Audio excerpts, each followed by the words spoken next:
The latest DreamWorks movie, Ruby Gillman Teenage Kraken, came out sometime recently, depending on how long it takes to make this video, and I've actually got a pretty interesting take on what I thought of the movie.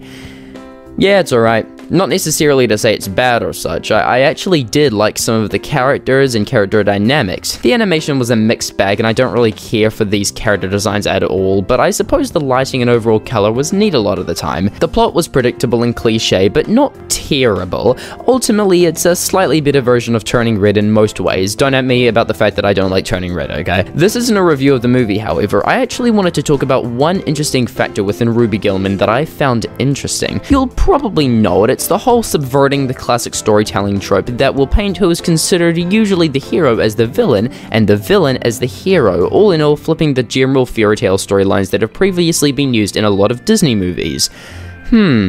That's funny. Great how DreamWorks are doing something original with Ruby Gillman Teenage Kraken. It's kind of weird that they've never done this in the past beforehand in the previous.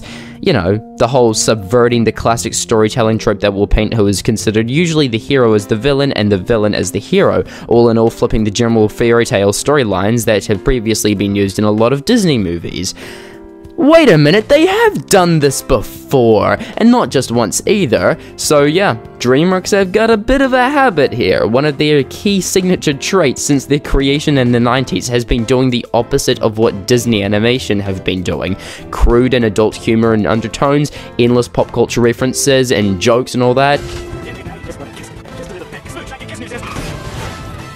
Over the years, it's become not only a major thing in DreamWorks, but a major thing in animation as a medium. When you think about this stuff, the best example that comes to mind is obviously Shrek. But you already know all that, alright? What I want to do for today for you all is to give a bit more of an explanation as to how this whole shtick came around and why it all came around in the first place. So, let's get it.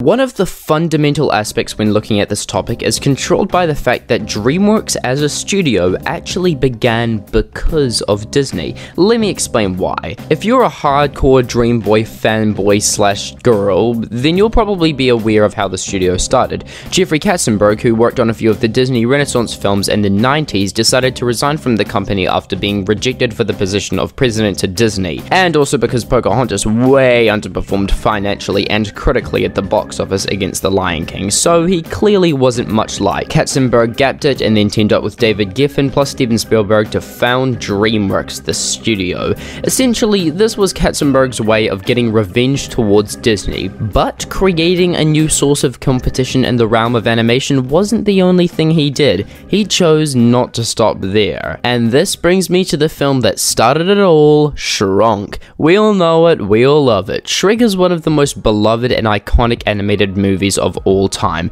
Amazing characters, amazing themes and ideas, amazing music, both song and score, amazing pace, amazing direction, amazing writing. Overall, one of the best animated films ever made, in my humble, not so humble opinion.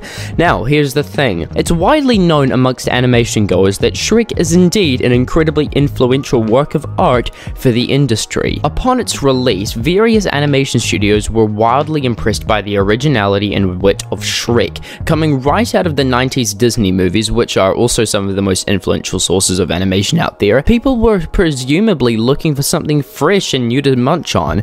Enter Shrek, a movie that, in its right mind, is the complete 112 opposite of the Disney Renaissance. Instead of a prince or princess as the main protagonist, it's a big, green, sexy ogre. Instead of classic I Want songs sung by the characters, it's loud and proud pop culture music played as a non-diegetic soundtrack. Instead of Fiona turning into the beautiful human chick, she turns into the beautiful ogre. It's almost as if it were actually going out of its way to be the opposite of Disney. Maybe it actually is going out of its way to be the opposite of Disney. It should be pretty clear by this stage that Shrek was perhaps created for not just one reason, but instead two reasons. The first reason was because Shrek was an artistically genius idea to put into film format. It flips the usual tropes of fairy tale ideologies and presents itself with a unique and original premise. The other reason, however, I believe, is that Shrek was made specifically to parody the output of Disney animation. Pretty much everything that the the Renaissance films did to carry the experience, Shrek did the inverse of that. And it was made this way because of a very sour, revenge-driven man named Jeffrey Katzenberger. My opinion here is that Jeff's intent was to create an inverse Disney film that the peeps would go crazy for, ultimately driving them all away from Disney and towards DreamWorks. What they didn't know, however, was that Shrek would later go on to be possibly the most influential animated movie of the 21st century, sprouting a long array of other animated movies that contain very similar structure and crafting techniques to the movie they came from, some of which are good, some of which are bad, but DreamWorks themselves saw the impact of Shrek and how everyone seemed to love it, how satirical and original and snappy it is. They took those qualities and proceeded to apply said qualities to literally almost every single movie they did from that point forward, completely missing the point of what the original movie was trying to get across. It became their #1 standout of DreamWorks animation, what they were known for, their legacy. And due to this much overexposure of Shrek-like structure, people began to think less of DreamWorks, labeling them as the studio that was ruining animation.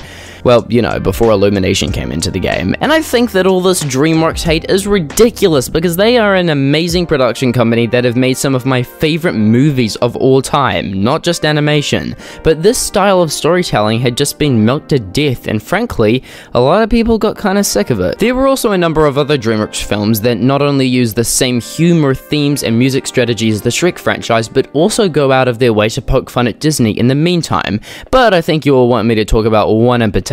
Of course, being Puss in Boots into the Puss-verse. Sorry parents. This one obeys the so-called classic DreamWorks formula and decides to add its bit to the table by introducing 2 sets of villains to add to that film's story, that being Goldilocks and the Three Bears and Big Jack Horner. I really love Goldie and the Bears in Puss in Boots: The Last Wish. They're portrayed here as kinda like a crime family of sorts, instead of being the protagonists of the story, and they are after the mythical last wish that Puss and the gang are also after. The awesome foursome are really interesting, as they actually carry out a pretty deep message about found family, as well as being very enjoyable at the same time. Then there's Jack, who I think we can all agree is the most fun villain from Puss 2. He's not quite the best, we all know who #1 is, but he himself is a brilliant callback to the classic Disney villain, just some jerk who wants to accomplish something for his own selfish gain, and is willing to kill anyone and anything, especially the heroes, in order to get that. He doesn't really have any sort of big, deep, emotional or intellectual message about him like death in the crime family, but he more than makes up for that in how hilarious he is. God, I love him so much. Puss in Boots: The Last Wish is easily one of the best DreamWorks movies for sure, and it serves as another example of DreamWorks' satirical ambitions to kill Disney on the inside. Now we finally get back to Ruby Gillman, one Kraken against the world. She can't stop cracking the mermaids and stuff.